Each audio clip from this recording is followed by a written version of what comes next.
Bonne heureuse année 2016.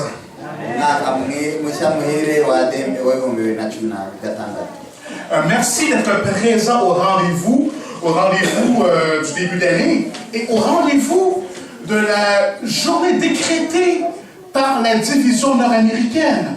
Reka rero mbashimire cyane yuko mwitabiriye iteraniro ry'uyu munsi, iteraniro rya mbere ry'isabato y'uyu mwaka wa 2016, kandi akaba ari umunsi wihariye diviziyo y'Amerika y'Amajyaruguru yateganije ku buryo budasanzwe. Vous l'aurez deviné, il s'agit bel et bien de la journée de jeûne et de prière à travers nos églises locales, et c'est un rendez-vous que personne n'oserait manquer, du moins je l'espère. Uyu munsi rero ukaba hari hateganijwe muri diviziyo y'Amerika y'Amajyaruguru nk'umunsi wo kwiyiriza ubusa no gusenga, kandi nkaba nizera yuko twese tutaza kubura kuri iyo rendez-vous. À chaque début d'année, on veut commencer par du positif. Mais permettez-moi de jouer un peu les rabat-joie, c'est-à-dire de jeter une douche froide à votre plaisir de début d'année. Akenshi iyo dutangira umwaka tuba twifuza yuko umwaka wacu utangira neza, ariko mumwemerere agire icyo avuga yenda kitagaragara nk'uko twe twifuza ibyiza bya bisa. Permettez-moi de vous dire que notre vie est parsemée de rendez-vous manqués ou ratés.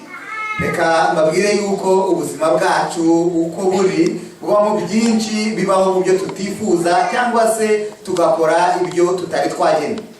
Le titre du sermon, c'est rendez-vous manqué ou gâché. C'est-à-dire, on peut bien manquer un rendez-vous, être présent dans un rendez-vous, mais notre présence ne signifie absolument rien.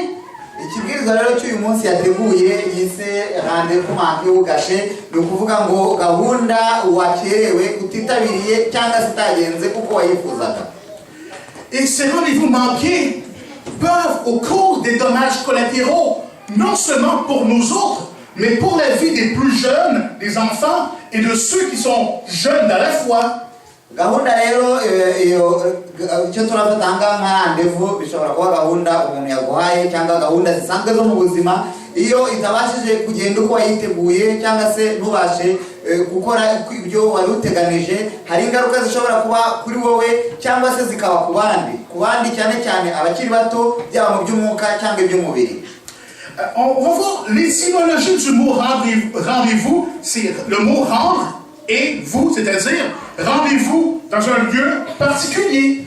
Mu rurimi rw'igifaransa iri jambo rendez-vous rikomoka ku nshinga yitwa rendre, kujya ahantu, noneho vous mwebwe wowe kuva aho ujya ukajya ahandi hantu.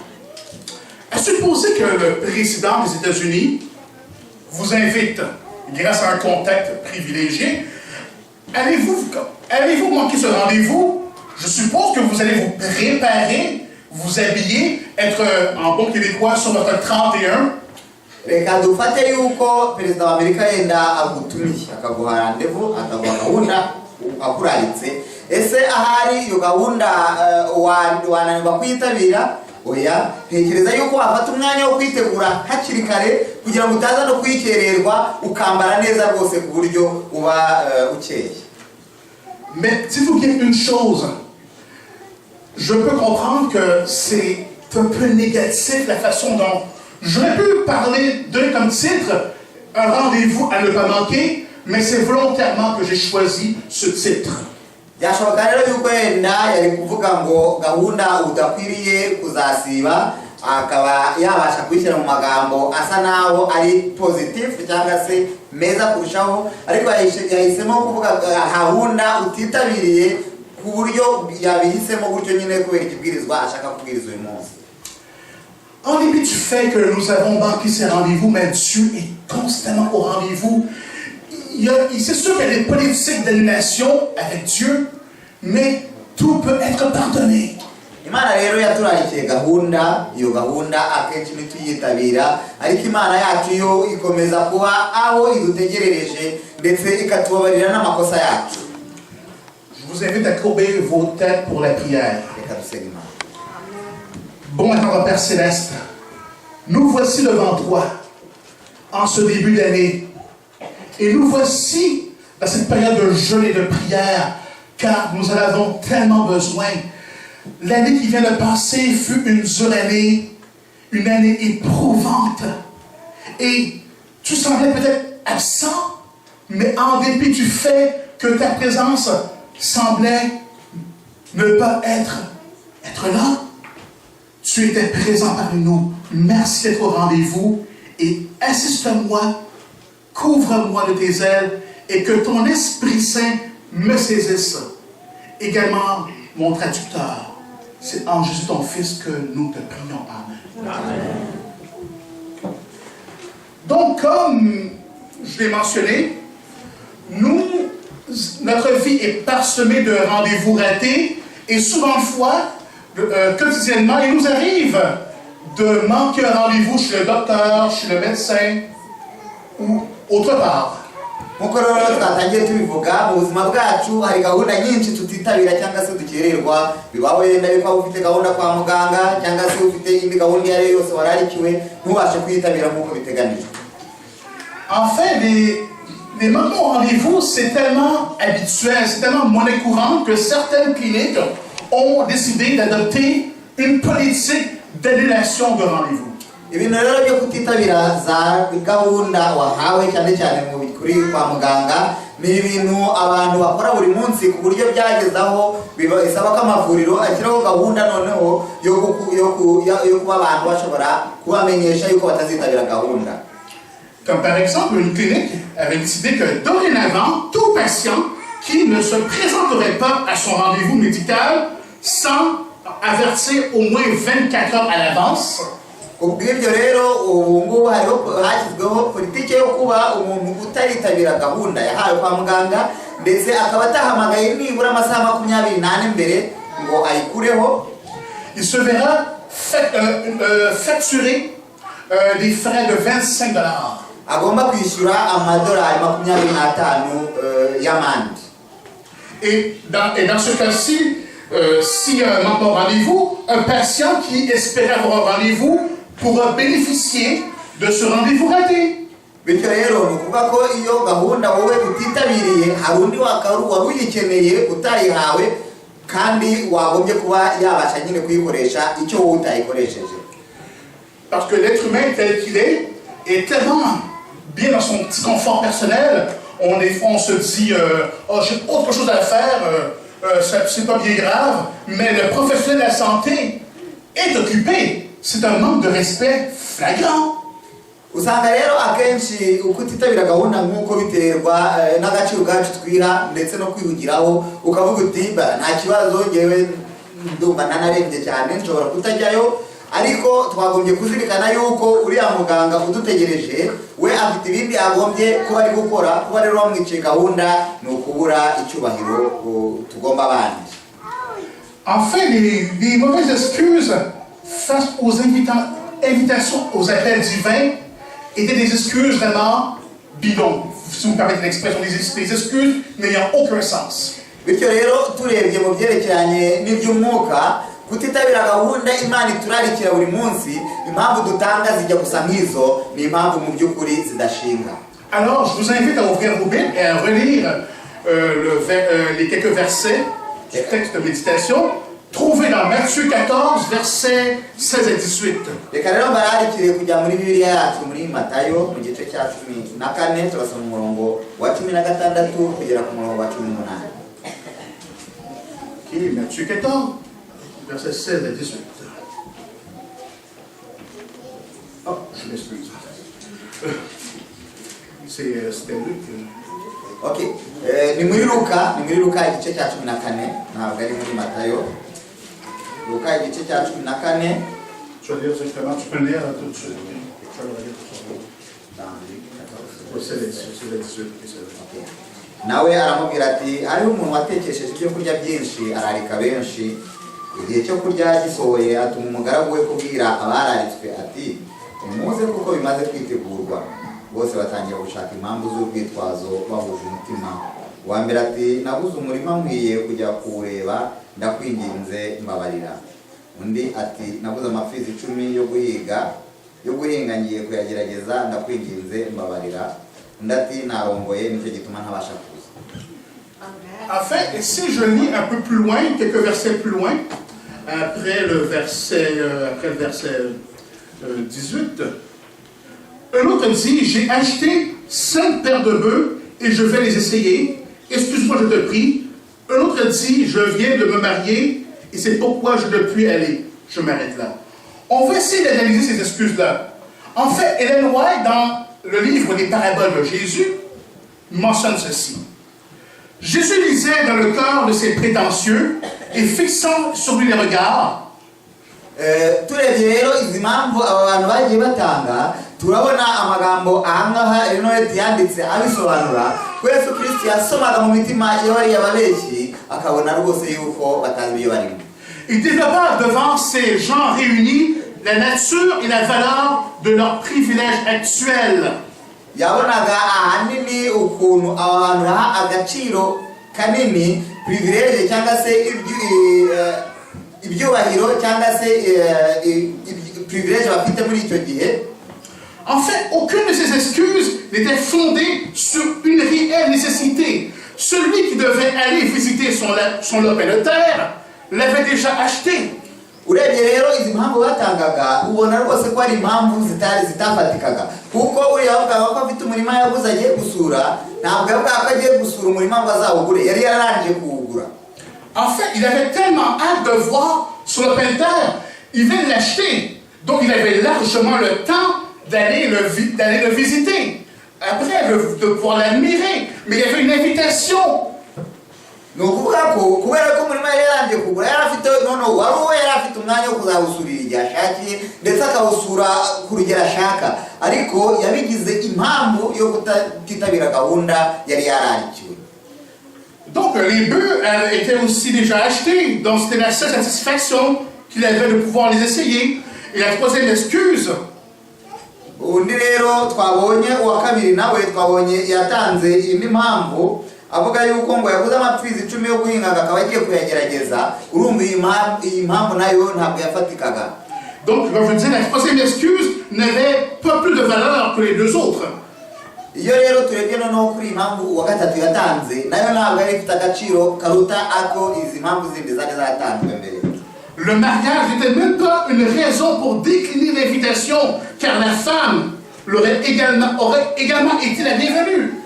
Kuvuga ko yari yarongoye ntabwo byari impamvu kubera yuko ubwo yari yatumiwe kandi akaba yari yubatse n'umufasha we yari yatumiwe bagombaga kuzana. En fait, Dieu ne fait exception de personne. Tout le monde était bienvenu.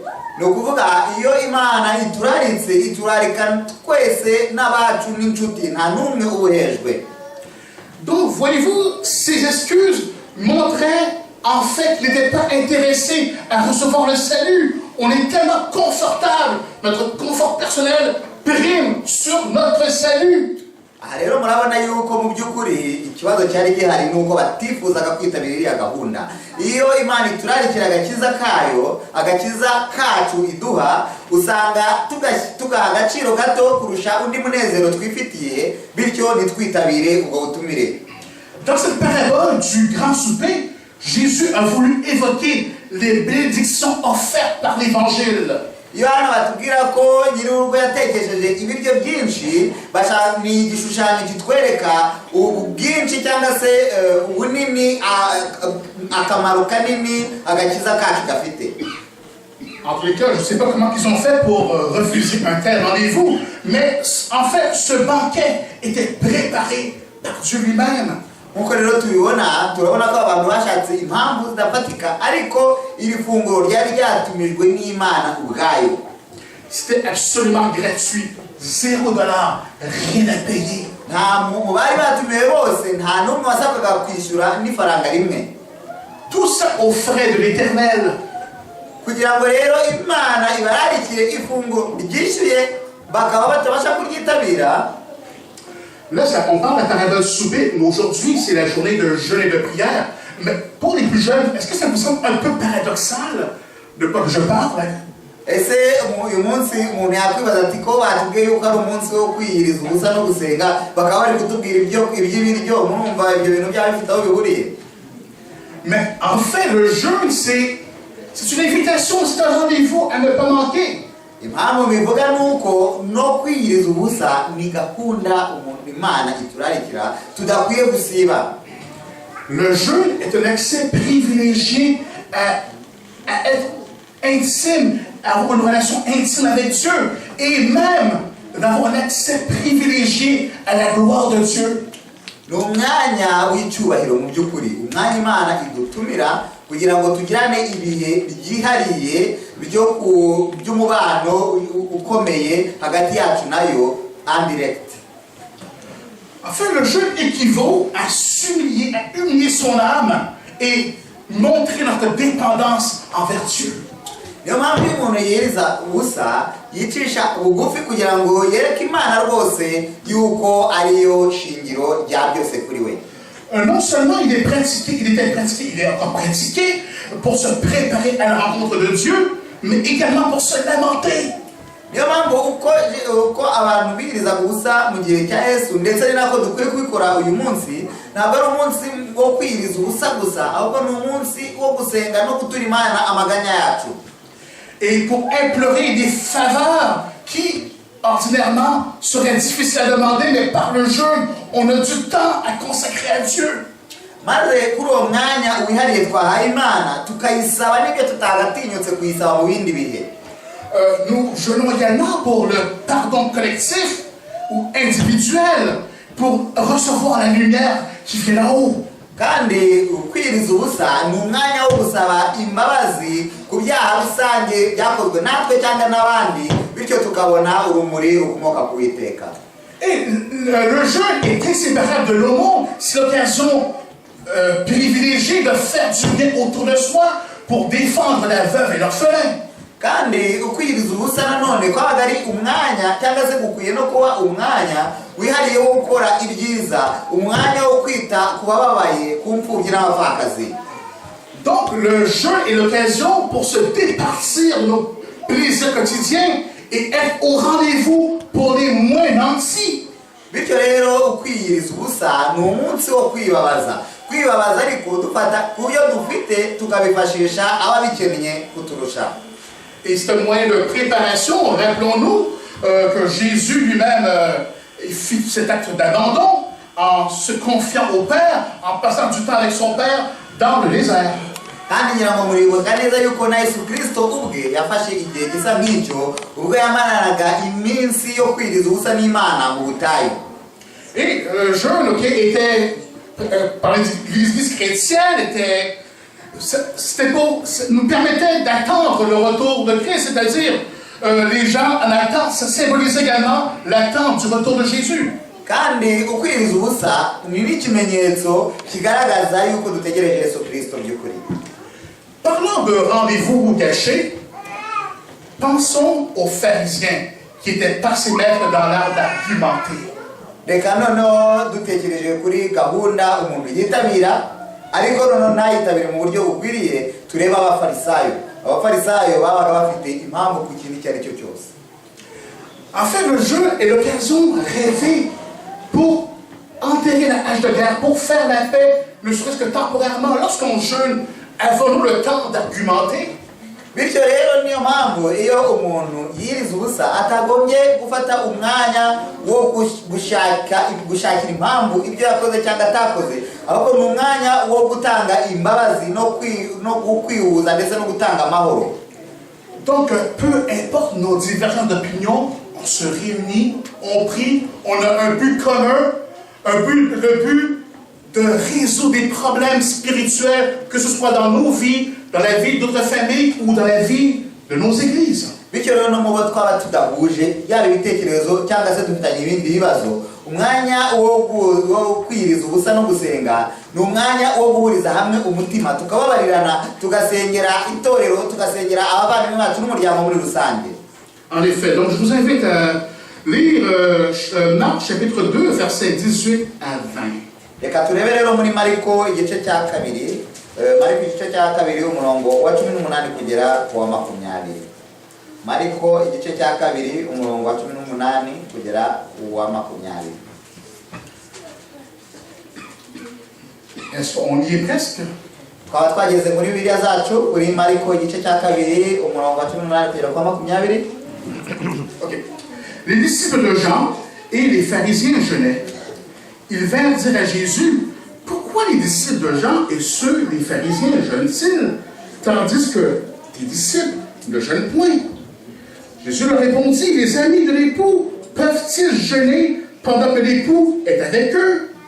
Aussi longtemps qu'ils ont avec eux l'époux, ils ne peuvent jeûner. Icyo gihe abigishwa ba Yohana n'abafarisayo birizaga ubusa, nuko baraza baramubaza bati niki gituma abigishwa ba Yohana n'abigishwa b'abafarisayo biriza ubusa, nyamara abigishwa bawe ntibiriza ubusa? Yesu arabasubiza ati mbese abasangwa bakwiriza ubusa bakiri kumwe n'umukwe? Bakiri kumwe n'umukwe nawe ntiyakwiyiriza ubusa, ariko iminsi bizaza ubwo umukwe azabavamo nibwo bazahera ko babone kwiyiriza ubusa. Et voilà, comme je l'ai dit, on peut bien manquer des rendez-vous, on peut bien y participer, mais le résultat escompté n'est pas au rendez-vous. Birashoboka rero yuko utakwitabira rendez-vous, ariko birashoboka nanone ko wakwitabira rendez-vous noneho ibyari byitezwe kuri iyo rendez-vous wagiyemo ntibibashe kugerwaho. Prenons par exemple des commissions. Ceux qui vivent au Québec ont entendu parler d'une commission qui s'appelle la commission Charbonneau, où en fait, le but ultime était de régler un problème. Reka dufate mu rugero rwa komisiyo Charbonneau ku baba hano muri Quebec. Iyo komisiyo yashyirwagaho yari ishyiriweho gukemura ikibazo runaka. Et voilà. Donc, en bout de ligne, dans la plupart des commissions d'enquête, souvent fois, ces commissions, ces recommandations, ces mémoires prennent la tablette. Ni ukuvuga mu by'ukuri ko iyo akenshi yashyizweho komisiyo, ni komisiyo iba igomba gukora raporo, ndetse muri iyo raporo igashyiramo imyanzuro n'ibikwiye gukorwa. Les poussières s'accumulent d'année en année et on va se rappeler 10 ans après, oh, qu'il y a eu une commission. Icyakora akenshi izo raporo zirangira zishyizwe ahantu nko mu kabati, zikabamo imyaka n'imyaka, zikageraho zikibagirana, zikajyaho umukungugu n'ibindi, nuko hazashyira nk'imyaka 10 ukumva abantu baributse ngo higeze kubaho komisiyo. J'aurais pu participer activement à une campagne d'évangélisation, bien sûr, mais à cause de mon comportement, qui n'était pas au rendez-vous, des âmes qui auraient pu être baptisées se sont volatilisées. Noneho ukaba aho ngaho ni nk'aho umuntu yabigereranya nuko watekereza uti umwanya wanjye nagombye kuba narawukoresheje ndi kubwiriza ubutumwa, ndimo nihanisha abantu, cyangwa se nabo nihanishije ariko bakaba baribagiranye. On se rappellera d'une grande campagne où plusieurs étaient au rendez-vous. Il y avait cet engouement face à cette campagne. Et des années après, les baptisés ont disparu. Dushobora kuba tuzirikana yenda ibihe byabayeho by'amavuna, amavuna yari akomeye cyane, abantu bose bafashijwe banezerewe, hakabatizwa umubare w'abantu benshi cyane, ariko mu gihe cy'imyaka runaka ababatijwe bose bakaba bararangije kuva mu itorero cyangwa umuntu ntatazi niyo baherereye. En référence avec la présentation au temple du petit Samuel, j'aimerais un peu vous parler de la famille au Québec, où souvent de fois les parents ne sont pas au rendez-vous de leurs devoirs domestiques. Turamutse dufashe nda urugero rw'uyu mwana Samuel twakiriye uyu munsi, reka agire icyo avuga ku miryango muri rusange inaha, aho usanga hari ababyeyi batubahiriza gahunda, batitabira gahunda yo kurera abana babo nk'uko bikwiye. Pour ceux qui ont vécu ici il y a des années, en 1993, en prévision de l'année internationale de la famille, l'Assemblée générale des Nations Unies, dans sa résolution, a proclamé que le 15 mai serait la journée internationale de la famille, une journée internationale. Muri 1993 nibwo hatishyizweho umunsi mpuzamahanga wahariwe umuryango. Icyo gihe umuryango w'abibumbye wifuje yuko itariki ya 15 z'ukwezi kwa gatanu yaba umunsi mpuzamahanga wo kuzirikana umuryango. Ce qui fait que depuis 20 ans, à chaque 15 mai, c'est la journée internationale. Et au Québec, on a pris ça sérieusement, car ils se sont rendus compte que ça va mal dans les familles. Bityo rero ubwo mu myaka 20 ishize umunsi mpuzamahanga w'umuryango ubaho kuri iyo tariki, ndetse hano muri Quebec uwo munsi ukaba warahawe agaciro gakomeye cyane bitewe n'uko byagaragaye yuko bitagenda neza mu miryango. Alors le thème cette année, c'était la réconciliation travail et famille. concernant les défis majeurs que rencontrent les familles d'aujourd'hui. Bityo rero uyu mwaka ku itariki ya 15 z'ukwa gatanu insanganyamatsiko yari yarahawe kuzirikana uburyo duhuza imibereho yacu mu muryango ndetse n'akazi kacu. Ese ababyeyi cyangwa imiryango muri iki gihe ibayeho ite, ihuza gute imibereho yayo n'akazi? Pensons à nos jeunes, aux plus jeunes. Il y a beaucoup de jeunes dans votre église et c'est tellement bien, comme je l'ai souvent dit, je le répète, les jeunes, ce n'est pas l'église de demain, mais c'est l'église d'aujourd'hui. Kandi ahangaha iyo tuvuga umuryango turasirikana cyane abakiri bato muri twe.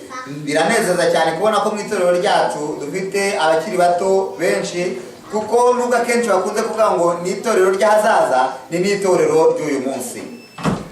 Nos rendez-vous manqués avec Dieu ont un impact sur ces jeunes-là. Bityo rero iyo tutitabiriye gahunda twahanye n'Imana bigira ingaruka kuri bari abakiri bato. Ils ont le droit d'actualiser leur potentiel. Ils ont un potentiel de pouvoir évangéliser, mais souvent de fois, nos préoccupations, qui sont des fois malsaines, nuisent à leur avancement. Bariya bana bafite impano ikomeye iri muri bo yo kuzavamo ababwiriza bo mu gihe kizaza, ariko bimwe na bimwe ibibazo byacu twihariye bituma dupfukirana iyo mpano ibarimo. Vous allez voir plus tard, on va parler d'Esther plus tard, mais néanmoins Esther avait un mentor extraordinaire qui était là pour l'aider. Ahangaha turaza kuza kuvuga yenda mu kanya kari buze kuri Esther, ariko Esther yagize amahirwe yo kubona umwunganira wari udasanzwe rwose. Son nom était Mardoché, comme vous le savez. Ahangaha nk'uko mwese mubizi yari Moridekayi. Moridekayi akaba yaramufashije mu buryo bwihariye. Trouverons-nous des Mardoché pour cette jeune génération? Ese kuri abana bacu bo muri iki gihe turimo tuzabera cyangwa tuzabonera ba Moridekayi? Mais faut dire que la génération des baby boomers, c'est toute une génération, c'est une génération qui pense seulement autoroutes et hôpitaux. Iyo dutekereje kubo bita baby boomers, ni abantu bavutse mu myaka yakurikiye igihe gato inyuma y'intambara ya kabiri y'isi, n'abantu ahanini bareba ibikorwa remezo, imihanda n'ibitaro. Voyez-vous, pour eux, ils ont profité du système naturellement, mais ces jeunes-là, qu'est-ce qu'ils leur aiment? Pensons aux coupures en éducation. Iyo rero batekereza muri ubwo buryo, bo bagize amahirwe yo kubona ibyari bikenewe byose byabafashije kubaho neza, ariko nk'iyo urebye yenda ubu ngubu kugabanya inkunga ishyirwa mu burezi, ese dutekereza kuri bari abana kuri ruriya rubyiruko? Ne faisons pas nous-mêmes, des fois, en empêchant certains jeunes de pouvoir s'émanciper dans l'œuvre divine. C'est tellement décourageant de voir des personnes ne pas croire à ce potentiel, voir que les jeunes se comportent d'une manière un peu bizarre, donc on ne peut pas leur offrir leur opportunité. Ugasanga rero bariya abana bakiri batoya turapfukiranye impano yabo, turatuma batabasha gukura, batabasha kubona uburere bukwiriye kubera yuko tutabaha nyine umwanya wo kubugaragaza. Connaissons-nous le prix d'une âme? Une âme n'a pas de prix aux yeux de Dieu. Un enfant, la vie spirituelle d'un enfant n'a aucun prix. Bityo tugomba kuzirikana yuko imitima yacu kumana ikintu gikomeye cyane. N'umuntu umwe gusa ubashije gukizwa, Imana imuha agaciro gakomeye cyane. Bariya abana rero bafite agaciro kanini cyane imbere y'Imana. Par exemple, le coût d'un décrocheur scolaire à vie est de $500,000. Iyo turebeye mu byerekeranye n'uburezi, umwana umwe wataye ishuri usanga igihugu kimutangaho nibura ibihumbi bigera kuri $500,000. Le prix d'une âme à vie est une âme perdue pour le temps et pour l'éternité. 2 âmes à vie sont 2 âmes perdues pour le temps et pour l'éternité. Aho ngaho turebera mu by'amafaranga, ariko iyo Imana itakaje umuntu umwe, we ibimutakaje igihe cyose, iyo itakaje babiri n'igihe cyose ntabwo bigira igiciro. Tout cela parce que nous n'avons pas été au rendez-vous divin. Kubera yuko kandi twebwe tutabashe kwitabira gahunda y'Imana yo kubwiriza no kwikiriza imitima. Là, je vous invite à vous approcher du livre d'Esther. On va entrer d'emblée dans le livre d'Esther. Reka rero tugerageze noneho tugiye mu gitabo cya Esiteri. Ndabasaba mwese kugira ngo turebere hamwe igitabo cya Esiteri. Évidemment, le nom de Dieu est absent du livre d'Esther et on a l'impression que Dieu n'était pas au rendez-vous. Et peut-être là qu'ils vont s'imaginer, parce qu'ils étaient en exil, Dieu n'était pas présent. Mais contrairement à ce qu'on peut s'imaginer, Dieu était au rendez-vous. Mu gitabo cya Esiteri ntabwo tubona ko bavuga Imana cyane. Umuntu yakwibaza se Imana yari iri icyo gihe. Ahari twavuga tuti ubwo bari bari mu gihugu cy'ubuhungiro ntabwo Imana yari kumwe nabo. Ariko ibyo byaba ari byo twibwira kuko Imana yari ihari. Ils ont vécu, ils ont souffert. Il y a eu ils étaient attaqués par des peuples étrangers. Mais grâce à une servante qui avait un père spirituel au rendez-vous, la différence était là. Aba bantu bwoko bw'Imana bwari bwugarijwe n'abanyamahanga. Bari bari mu bibazo bikomeye cyane, ariko kubera umukobwa umwe gusa wari waritabiye gahunda Imana yaturarikiye, Imana yakoze igitangaza bahagirira amahoro. Donc, on se rappelle que Mardochée était désespéré. C'est mal, il s'est humilié, il a pris des sacs sur lui. Pourtant, Esther disait non, c'est pas la chose à faire.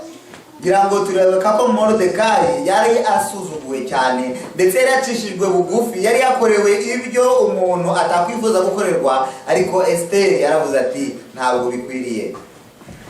Parce que Mardochée n'était pas au rendez-vous avec le diable, mais avec Dieu.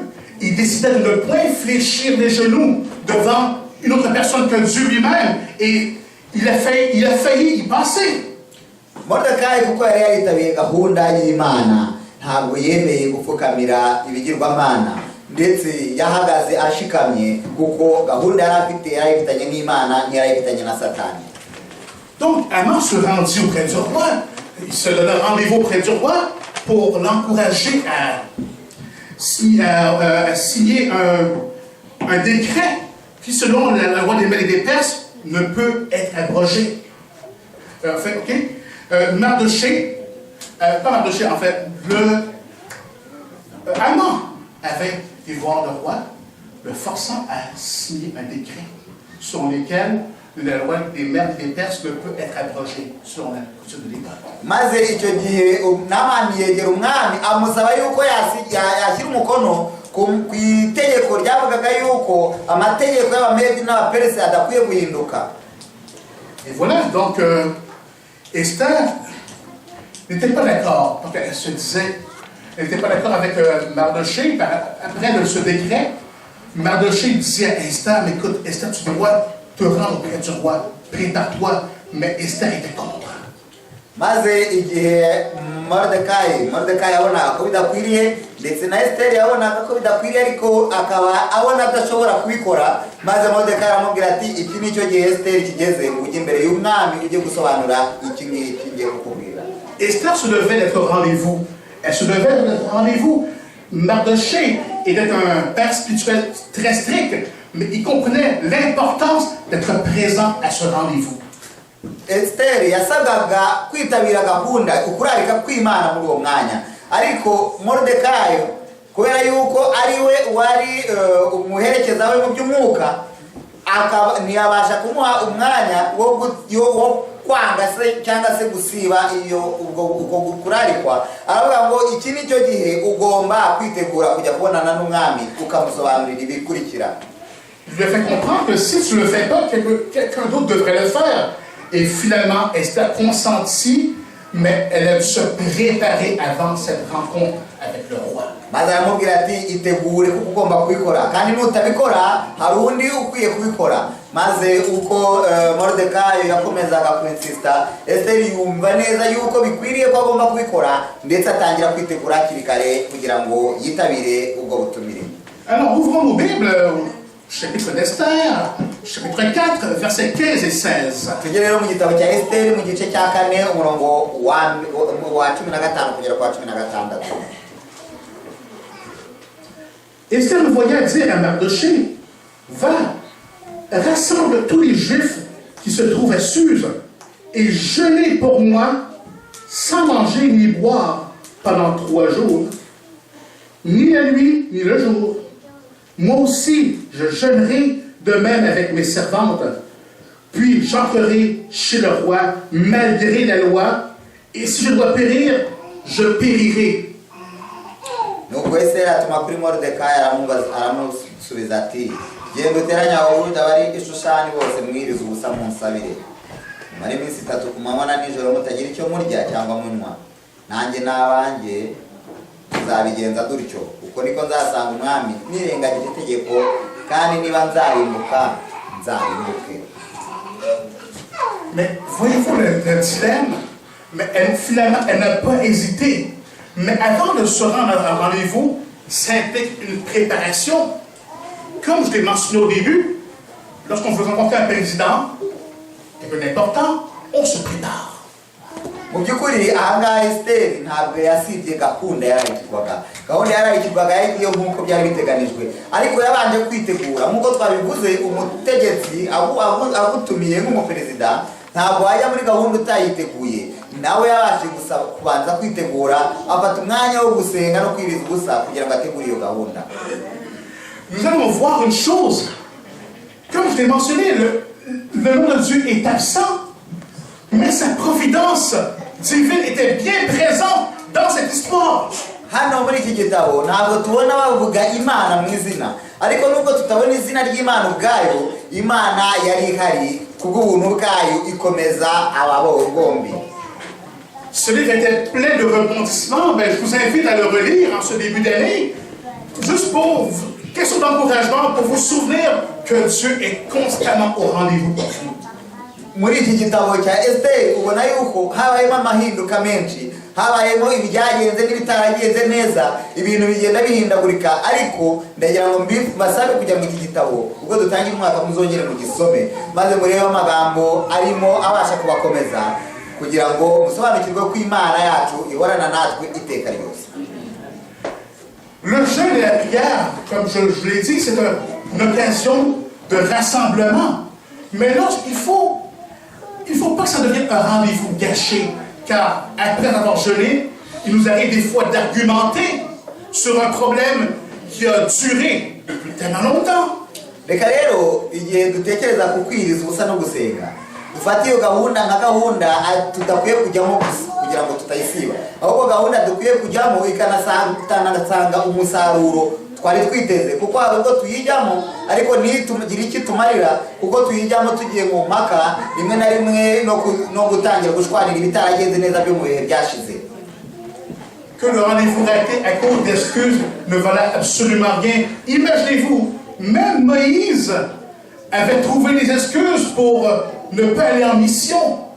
Namambo rero mufite yari yose yo kuvuga yuko mutakwitabira iyo gahunda kuko tuzi neza yuko na Mose ubwo Imana yamutoranyaga yabanje gushaka impamvu zo ku giti cye zuko adakwiye kujya muri iyo misiyo. Ces excuses ne viennent pas de Dieu, ne viennent pas d'obligation, mais nous savons d'où viennent ces excuses. Vous les nommez, n'est-ce pas? Izo mpamvu duhora dutanga ntabwo ziva ku Mana nta nubwo ziva ku mpamvu mu by'ukuri shingiro yagatumye tutitabira gahunda runaka ahubwo n'umwanzi ushaka kutuzibiranya. Que de rebondissements dans cette histoire, l'histoire d'Esther. Et voyez-vous ce renversement de fortune, ceux qui avaient prédit le mal contre le peuple d'Israël, ils périrent.